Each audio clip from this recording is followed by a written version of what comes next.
Alright, today I'm going to be doing a review on my Redcat Caldera 10E with the brushless system from Redcat Racing. First off, this is an extremely fun truck. I have the Traxxas Stampede VXL, and since I've gotten this truck and did the few upgrades I had to do, the Traxxas basically just stays in the shed. I don't even run it anymore. It's nowhere near as fun as this thing. But as you can see, one of the reasons why is its low center of gravity. It's not high up in the air like the Traxxas. You can turn harder, faster, stay in control. The truck is a bit slower than the Traxxas, but not much. I'd say this truck runs around 33, 34 miles an hour, and the Stampede runs 35. But we've had it several months now, and yes, I had to do some upgrades, but you got to remember, this is a $209 truck.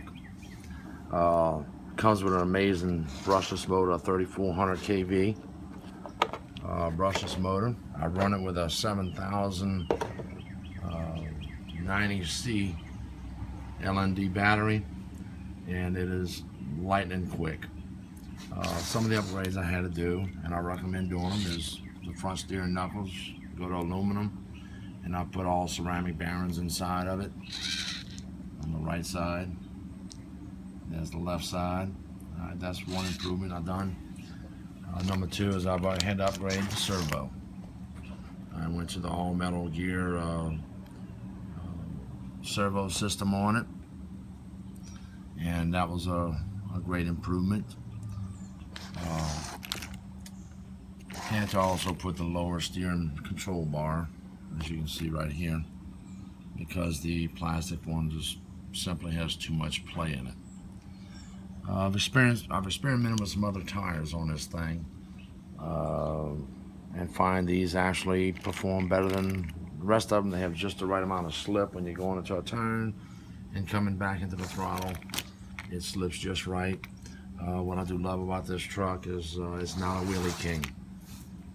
You can stay in control, where the Traxxas, you're simply trying to always keep the front end off the ground, and it's actually ridiculous. I'd say I have $300 invested into this truck, and haven't broken any major components except the steering knuckles, but again, as soon as I broke them, I replaced them, and this truck has been bashed really bad. We take advantage of it. I have a 4-year-old grandson that runs it into anything and everything he can find, and we jump over anything that we can find. I don't care how high it is. We jump it and see what happens.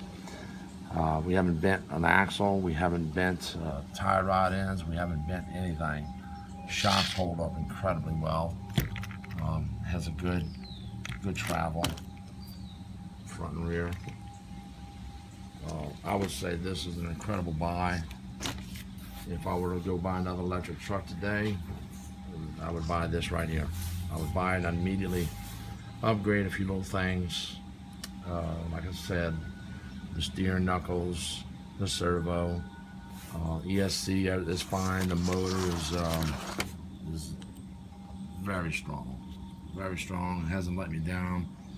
I've had to change the spur gear and the main gear because I made some adjustments to it and failed to set the screw right, and stripped off both of them. But absolutely would buy this truck again. In fact, I'm actually thinking about the Terramato, which is supposed to be a better truck than this one from Redcat Racing. The body holds up well on this truck. We haven't had nothing fall apart on it. I've lowered the body.